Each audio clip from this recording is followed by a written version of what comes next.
Hello મારી YouTube family, good evening, જય શ્રી કૃષ્ણ. કેમ છો બધા? આઈ હોપ બધા મજામાં જ હશો and welcome back to our new blog. તો આજનો આપણો નવો બ્લોગ હું અત્યારે ચાલુ કરું છું. અત્યારે વાગી ગયા છે 4:30 અને આજે અત્યારે છેક વારો એવો બ્લોગ ચાલુ કરવાનો, સવારે વારો નહોતો આવ્યો તો થયું કે ચાલો અત્યારે ચાલુ કરી દઉં છું. અને મેં તમારી જોડે વાત શેર કરી હતી કે એક ખાસ વાત છે જે હું તમને કાલે કહીશ.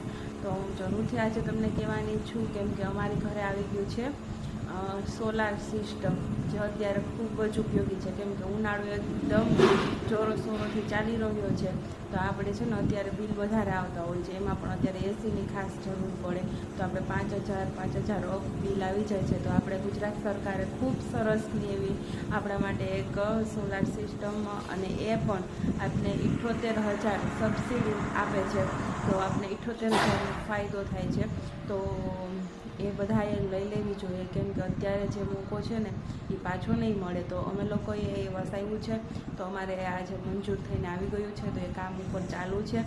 તો બનશે તો હું તમને બતાવીશ કે કઈ રીતે એને ફિટ કરવાની છે, અને એના ફાયદા તો તમને બધાને અત્યારે ખબર જ છે, કારણ કે આ આપણે જે સિસ્ટમ છે એ ઘણો ટાઈમથી ચાલુ થઈ ગઈ છે.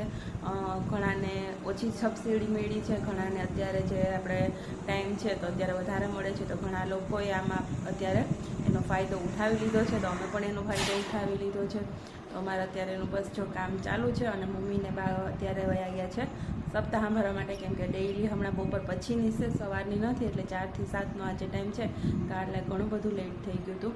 તો હું વાણી સૂતી એટલે ઘરે રહી છું. જાશું હું તમને બતાવીશ, પણ 1-2 દિવસ જાય અને થોડુંક કામ કન્ટિન્યુ રૂટીન આપણું નોર્મલ થઈ જાય. કેમ કે અત્યારે અમે અથાણું બનાવીએ તો અથાણાની સિઝન ચાલુ છે, તો એમાં પણ થોડું ઘણું કામકાજ હોય છે. આજે ફાઇનલી હવે ગુંદા નાખવાનું એક કામ બાકી છે, બાકી બધું કમ્પ્લીટ થઈ ગયું છે. તો એ પણ મારે તમને બતાવવાનું છે, તો એ પણ હું તમને હમણાં બતાવું છું. ને અત્યારે મેં કામ ચાલુ કર્યું છે ઇસ્ત્રી કરવાનું. તો રેગ્યુલર રૂટીન તો મમ્મી ઇસ્ત્રી કરતા હોય છે, પણ આજે એ ગયા છે તો આટલા કપડાં છે, તો થયું કે ચાલો હું ચાલુ કરી દઉં.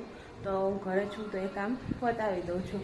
તો બસ હું ઇસ્ત્રી કરવાનું ચાલુ કર્યું, તો મને યાદ આવ્યું કે ચાલો પહેલાં હું બ્લોગ સ્ટાર્ટ કરી દઉં. આજે કર્યો નથી એટલે અમે આજે બ્લોગ ચાલુ કરી દીધો છે. અને આપણા ગુંદા જો અહીંયા બાએ સવારે કાઢી લીધા હતા, આપણે જેને હળદરવાળા નીકળ્યા હતા એ, તો જો એકદમ મસ્ત હવે સુકાવા પણ માંડ્યા છે. પણ હજી આ છે ને જેમ સુકાશે ને એમ 2-3 દિવસની વાર લાગશે. એટલે જેમ સુકાતા જશે ને એમ આપણે અથાણામાં એડ કરવાના છે. અને તમે શાયદ કાલનું મારો વિડીયો જોયો હશે, એનું ટાઇટલ પણ તમે જોયું હશે. તો એકદમ લાલ ચટક અને રસાદાર, તો આપણું અથાણું એવું જ છે, લાલ ચટક અને રસાદાર. તો એકદમ મસ્ત. જ્યારે આપણે મિક્સ કરતા હતા ને ત્યારે એટલું તેલ કે નહોતું દેખાતું, પણ અમે તેલમાં એડ જ નથી કર્યું, એ એટલું જ તેલ છે જુઓ. અને એકદમ મસ્ત કેરી છે, અને કાલે આપણે ગાજરની ચીરું પણ એડ આમાં કરી દીધી છે. તો જો અહીંયાથી આ ગાજરની ચીર છે, તો એકદમ મસ્ત એડ થઈ ગયું છે, અને તેલ પણ જો મસ્ત ઉપર આવી ગયું છે. તો હવે મારે એક આ ભરવા માટે છે ને બરણી લેવી પડે એમ છે, તો હવે મારે એ લેવા જવાની રહી છે. તો શાયદ કાલે સન્ડે છે તો કદાચ કાલે લઈશ. અને અહીંયા મેં બોટલ પાણીની ફિલ્ટર કરવા માટે મૂકી દીધી છે. અને આપણું કામકાજમાં ખબર નથી પડતી, અહીંથી નથી દેખાતું, પણ અમારે પહેલાં બાજુનો જે નવો શોરૂમ છે ને એની ઉપર અમારે તડકો વધારે આવે, તો અમે ત્યાં ફિટ કરવાના છીએ. તો ત્યાં કૃપાલને એ લોકો છે, તો બનશે તો એ લોકો આપણા માટે વિડીયો લેશે, તો હું તમને બતાવીશ કે કઈ રીતે થઈ. બાકી ફિટિંગ થઈ જશે ને ફૂલ, પછી હું તમને બતાવીશ. આ સાંજ સુધીમાં તો એ કમ્પ્લીટ થઈ જ જવાનું છે, તો હું તમને જરૂરથી બતાવીશ. અને ચાલો તો પહેલાં તો ઇસ્ત્રીનું કામ પૂરું કરી લઉં. વાણી સૂતીને ત્યાં પછી જાગશે તો એનું કરવાનું રહેશે. અને જોઈએ છે કૃપાલ કહે છે કે આજે પાર્ટી, કેમ કે આ સિસ્ટમ ફિટ થઈ જશે એટલા માટે. તો જોઈએ શું સાંજે બનાવીએ છીએ એ. તો ચાલો મળીએ આપણે આગળ થોડી વાર પછી. હાય આમ જો વાણી, જય શ્રી કૃષ્ણ. વાણી હું ખાવા માંડી? ભેળ. તો જો વાણી જાગી ગઈ, મારી ઇસ્ત્રીનું કામ પૂરું થઈ ગયું. અમે મારી દીકરી બે બનાવી હવે ભેળ.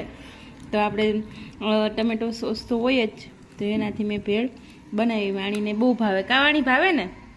હા, વાણી જઈ ગઈ ને તો એને આજે એ નાસ્તો કરાવું છું. તો ચાલો નાસ્તો કરી લઈએ અને પછી આગળ મળીએ કે હવે સાંજની રસોઈ શું કરવી. બપોરનું તો થઈ ગયું હતું. બપોરે ભરેલા ભીંડાનું શાક જે મેં રેસીપી તમારી જોડે શેર કરેલી જ છે એ, અને રોટલીને એવું કહ્યું તો જોઈએ છે અત્યારે શું કરીએ એ. તો પહેલાં નાસ્તો કરી લઈએ અને પછી મળીએ આપણે આગળ. તો ચલો આપણે રોટલા જો મસ્ત બની ગયા અને નાનું નાનું ચાનકી બનાવી છે. મસ્ત જો ફૂલીને દડા જેવી થઈ ગઈ છે. તો રસોઈ આપણી બની ગઈ કમ્પ્લીટ. તો ચાલો આ ઘીવાળો રોટલો છે તો રોટલીને રોટલા અને જોડે ગલકાનું શાક અને આમાં બનાવી છે મેં ખીચડી.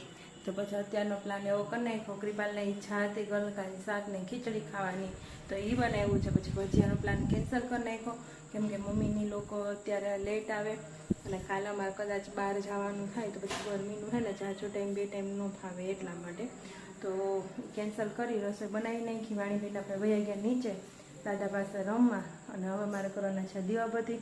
તો હું કામ પતાવી લઉં અને શાયદ હજી થોડું થોડું અંજવાળું છે તો જો બની શકશે તો ઉપર જઈને તમને બતાવીશ. બાકી લોકો નીચે આવી ગયા છે કંઈક કામ કરવા માટે તો નીચે બધું ફિટિંગ કરે છે કેમ કે એનું પણ અલગથી મીટર આવે. તો એ આપણે આ મીટર જે ખરાબ ત્યારે આપણે વાપરતા હોય એની અંદર જોઈન્ટ ન થાય એનું અલગથી મીટર લેવું પડે. તો એ આવે તો એના માટે એનો દોરડાને એવું બધું લંબાવવું પડે. તો એ બધું કામકાજ કરે છે ફિટિંગનું ને. તો ચાલો શક્ય હશે એટલે હું તમને બતાવીશ. તો બસ વ્લોગમાં આગળ બન્યા રહેજો. મળીએ આપણે થોડી વાર પછી. તો ચાલો જો આપણે અહીંયા છે ને ફિટિંગ થવા માંડ્યું છે તો પાઇપને એટલું ફિટિંગ કરે છે અને આ 5 ફૂટ ઊંચું આવશે ને તો જો એટલું ફિટિંગ કરવાનું છે. તો 3 લોકો જે આવ્યા છે છોકરાઓ એનું ફિટિંગ કરે છે. તો અત્યારે જો વેલ્ડિંગ ને એવું બધું કરે છે પાઇપની અંદર અને કામકાજ ચાલુ જ છે આપણું. તો બસ આવી જ રીતના એનું ફિટિંગ હોય. હજી અધૂરું છે, કમ્પ્લીટ થશે એટલે હું તમને બતાવીશ. અને હવે થઈ ગયું છે અંધારું તો અંધારામાં તો આપણે કંઈ દેખાય નહીં પણ ત્યાં જો એ પ્લેટને એવું બધું ફિટ કરે જ છે. તો ચાલો આ કમ્પ્લીટ થશે ને એટલે અંજવાળામાં હું તમને બતાવીશ. એ લોકો અત્યારે બત્તી લે અને બધું જો કામ કરે જ છે તો કમ્પ્લીટ થવામાં થોડીક વાર લાગશે. તો જો આપણે છે ને હવે મળીએ આગળના વ્લોગમાં. તો ત્યાં સુધી બધાને બાય બાય, ગુડ નાઇટ, જય Shri Krishna, take care and thank you for watching. તો લાઇક કરો, શેર કરો અને ચેનલને સબસ્ક્રાઈબ કરો.